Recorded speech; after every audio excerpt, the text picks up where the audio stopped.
Foundation. I now request him to share a few words with the gathering. Please, sir.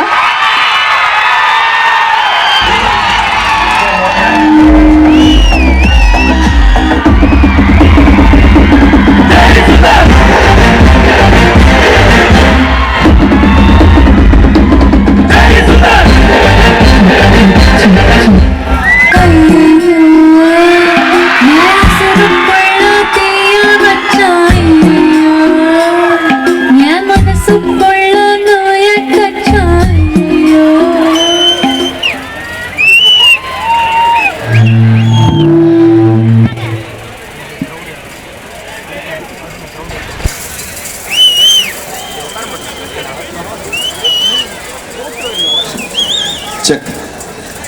என்ன மாமா சௌக்கியமா?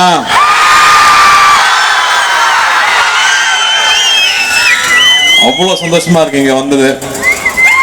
காலையில இவ்வளோ விடிய காலையில இவ்வளோ அன்பு தாங்க முடியல. ரொம்ப ரொம்ப நன்றி. மேடையில் இருக்கிற ஆசிரியர்களுக்கு, இங்க இருக்கிற ஆசிரியர்களுக்கு, நான் டீச்சிங் ஸ்டாஃப் அவங்க எல்லாருக்கும், கண்மணிகள் எல்லாருக்கும் வணக்கம். காலேஜ் டைம் வந்து எல்லாருக்குமே வருது த பெஸ்ட் டைம், அதுல டவுட்டே கிடையாது. அதுவும் கல்ச்சரல்ஸ் எல்லாம் கிடைக்குமா? நாங்கெல்லாம் போராடி கல்ச்சரல்ஸ் வாங்கணும். அதுவும் கல்ச்சரல்ஸ்ல மற்ற காலேஜ் பசங்க எல்லாம் வர வர்றாங்க, பொண்ணுங்க வர்றாங்க. கொடுத்து வச்சா நீங்களா? நாங்கெல்லாம் இன்ட்ரா காலேஜ் கல்ச்சரல்ஸ்க்கே வந்து பிரின்சிபல் காலில் விழுந்து வாங்கணும். உங்களுக்கு வந்து இப்படி ஒரு வாழ்வு என்ஜாய் பண்ணுங்க. கல்ச்சரல்ஸ்ல எனக்கு ரொம்ப நல்லா ஞாபகம் இருக்கிறது, டான்ஸே வராதவன் டான்ஸ் ஆடுறது, பாடவே தெரியாதவன் தம் கட்டி பாடுறது. அதுக்கு நடுவில் பார்த்தா அற்புதமா சர்ப்ரைஸா இருக்கும். சில டேலண்ட் நம்ம கூட இருந்தானே, இவன் எப்படி இவ்வளவு நல்லா பாடுறான்னு ஆச்சரியமா இருக்கும். சில பொண்ணுங்கெல்லாம் பார்த்துட்டு இந்த பொண்ணெல்லாம் என்னப்பா ஒண்ணுமே சைலண்டா போயிட்டே இருக்குன்னு பார்த்தா அது பயங்கரமா டான்ஸ் ஆடும். ஸோ பல சர்ப்ரைசஸ் வந்து கல்ச்சரல்ஸ்ல நடக்கும்.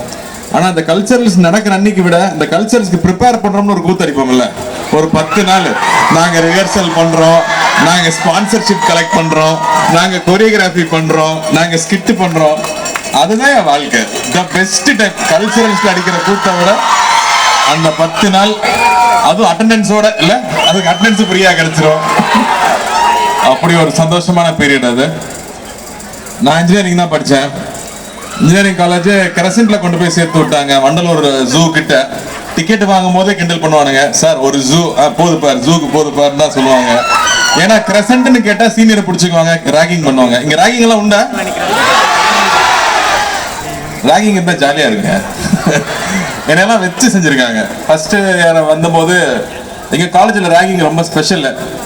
எலக்ட்ரிக் ட்ரெயின்ல ஏற்றிடுவாங்க. அது தாம்பரத்துல இருந்து சென்ட்ரல் இங்க ஸ்டேஷன், இங்க சென்ட்ரல் ஸ்டேஷன் வரைக்கும் போகும். அந்த ட்ரெயின் போய் கடைசி ஸ்டாப்ல நிக்கிற வரைக்கும் ராகிங் நடக்கும். ஆனா அந்த ராகிங்ல நம்மள பண்ண சொல்ற அநியாயங்கள் இருக்குல்ல, போய் தெரியாத பொண்ணுகிட்ட ப்ரப்போஸ் பண்ண சொல்லுவாங்க, இதுதான் சான்ஸ்னு போய் அதிகம் பண்றது, நடுவில் கொஞ்சம் அடியும் விழுகும். ஆனா அந்த பீரியட் வந்து அவ்வளோ என்ஜாய் பண்ணோம். அண்ட் ராகிங் முடிஞ்சு ஃபர்ஸ்ட் இயர் முடிஞ்சு வரும்போது பார்த்தா எனக்கு தான் நிறைய ஃப்ரெண்ட்ஸ் இருந்தாங்க. ஏன்னா எல்லா சீனியரும் ரேக் பண்ணியிருக்காங்க. ஸோ செகண்ட் இயர் தேர்ட் இயர்ல எல்லாருமே ஃப்ரெண்ட்ஸாக இருப்பாங்க. ஸோ ராகிங் நான் ரொம்ப என்ஜாய் பண்ணேன்னு சொல்லுவேன். ஏன்னா எங்கள் சீனியர்ஸ் ரொம்ப துன்புறுத்தலை, அது ஃபன்னாகவே இருந்துச்சு. அண்ட் காலேஜ் இன்ஜினியரிங் காலேஜ் படிக்கும் போதெல்லாம் வந்து ஆக்சுவலாக சொல்லணும்னா இந்த மாதிரி மைக் நோடி நின்று பேசுறதுலாம் தைரியமே கிடையாது. எக்ஸ்ட்ரீம் இன்ட்ரோவர்ட்னு சொல்லலாம். பயங்கர இன்ஃபீரியாரிட்டி காம்ப்ளெக்ஸ்ல இருந்தது. பொண்ணுங்கிட்டலாம் போய் பேசுறதுக்கு தைரியம் கிடையாது. இப்பெல்லாம் அப்படி இல்லை, மாறிட்டோம். மெக்கானிக்கல் இன்ஜினியரிங் இருந்தால எங்க காலேஜ்ல வந்து தெரியும்ல, ப்ரொஃபஸர் கூட லேடி ப்ரொஃபஸர் இருக்க மாட்டாங்க மெக்கானிக்கல் இன்ஜினியரிங் தான். ஸோ வெறும் பசங்க மட்டும்தான். ஆனால் அது ஒரு ஜாலி. இந்த மொரட்டு சிங்கிளா இருக்கிறதுல ஒரு பயங்கர ஒரு கிக்கா இருக்கும். ஆனால் காலேஜ் ஃபைனல் இயர் வரும்போது தான் வந்து லைஃப் என்னன்னு பார்க்க ஆரம்பிக்கிறோம், வெளியில வர போறோம், இதுக்கப்புறம் என்ன பண்ண போறோங்கிற பயம் வந்தது. ஃப்ரெண்ட்ஸ் எந்த அளவுக்கு கூட ஃபன் பண்ணுமோ, எந்த அளவுக்கு சினிமா அதிகமாக பார்த்தோமோ, எந்த அளவுக்கு ஊர் சுற்றணுமோ, பட் கூட இருக்க ஃப்ரெண்ட்ஸ் நல்ல ஃப்ரெண்ட்ஸாக இருந்தாங்க. எல்லாமே நல்லா படிக்கிற பசங்களாக இருந்தாங்க, பயங்கர இன்டெலிஜென்ட்டான பசங்களாக இருந்தாங்க. ஸோ அவங்களாம் கொஞ்சம் கொஞ்சம் கைட் பண்ணாங்க. அதில் தான் கொஞ்சம் தப்பிச்சு வெளியே வந்துட்டேன்னு நினைக்கிறேன். ஜிஆர்இ படிக்கணும்னு சொல்லி கொடுத்தானுங்க, ஜிமேட் படிக்கணும், டோஃபல்லாம் எழுதணும், அப்போ தான் நீ வெளிநாட்டு படிக்க போக முடியும். அப்படி ஒரு நல்ல கைடன்ஸ் இருந்தது. ஸோ ஃப்ரெண்ட்ஸ் இருக்கு இல்லையா, காலேஜ்ல கிடைச்ச ஃப்ரெண்ட்ஸ் தான் இன்னைக்கு வரைக்கும் என் கூட இருக்காங்க. அந்த ஃப்ரெண்ட்ஸ் தான் இன்னைக்கு வரைக்கும் என்ன நார்மலா வச்சிட்டு இருக்காங்க. எவ்ரி இயர் நாங்க மீட் பண்ணுவோம். ஸோ இந்த காலேஜ் ஃப்ரெண்ட்ஸை மிஸ் பண்ணிடாதீங்க. எப்பவுமே டச்ல வச்சுக்கோங்க, எப்பவும் கனெக்ஷன்ல வச்சுக்கோங்க. ஏன்னா அவங்க தான் நீ யாருன்னு சொல்லிட்டே இருப்பாங்க. நீ யாரு, உன்னோட பிளஸ் என்ன மைனஸ் என்னன்னு சொல்ற பசங்க அவங்க தான். நம்மள மேக்ஸிமம் கலாய்க்கிறது அவனுக்கு தான்.